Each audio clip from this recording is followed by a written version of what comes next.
Jau 10. rudeni pēc kārtas Vidzemes Olimpiskā centra ledus hallē sezonu sāks gan lieli, gan mazi hokeisti.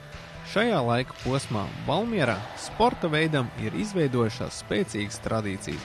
Vidzemes čempionāts hokejā, pieaugušo komanda, kas startē Latvijas čempionāta pirmajā līgā Valmieras hokeja klubs, kā arī Valmieras bērnu sporta skolas grupas topošajiem hokeistiem.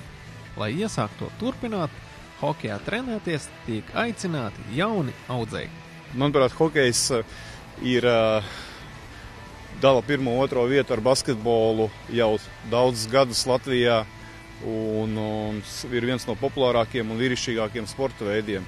Tad līdz ar to mēs aicinām jaunos audzēkņus, censoņus nākt nodarboties ar hokeju. Man liekas, tas ir ļoti ātrs, dinamisks, te ir koordinācijai jābūt un vīrišķīgs. Jā. Baudīt ne tikai sacensības priekus, bet arī kultūras programmu, jo katru gadu mēs dodamies arī ārpus Latvijas izbraukumos.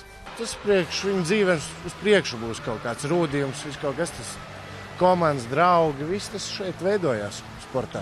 Latvijas čempionātā mēs spēlēsim ar 3 grupām, tas ir U10, U12 un U14. Protams, kad ir arī 4. grupa, tie ir debitanti, kas ir sākuši pagājušo gadu, un arī tie, kas nāks vēl šogad klāt, ja, tad tā būs, izveidosim vēl jaunu grupu, tad tie ir vecumā 2007, 2008, 2009 un pat 2010 dzimšanas gads. Tad tie būs jaunie, kas jau darbojās pagājušo gadu un kas vēl nāks klāt. Vietējie valmierieši, gan arī no tuvākām pilsētām un apkārtnēm.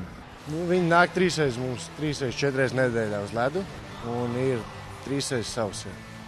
Jo vajag viņiem arī citus sporta veidus, ne tikai hokeju, vai arī vajag viņiem futbolu uzspēlēt kaut ko, vai viņi pilnveidojās.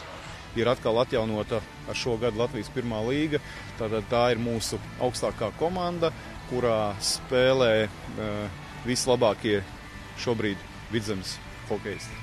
Lai pieteiktos uz hokeja treniņiem, jānāk uz Vidzemes Olimpiskā centra ledus halli pie hokeja trenera Jāņa Laura.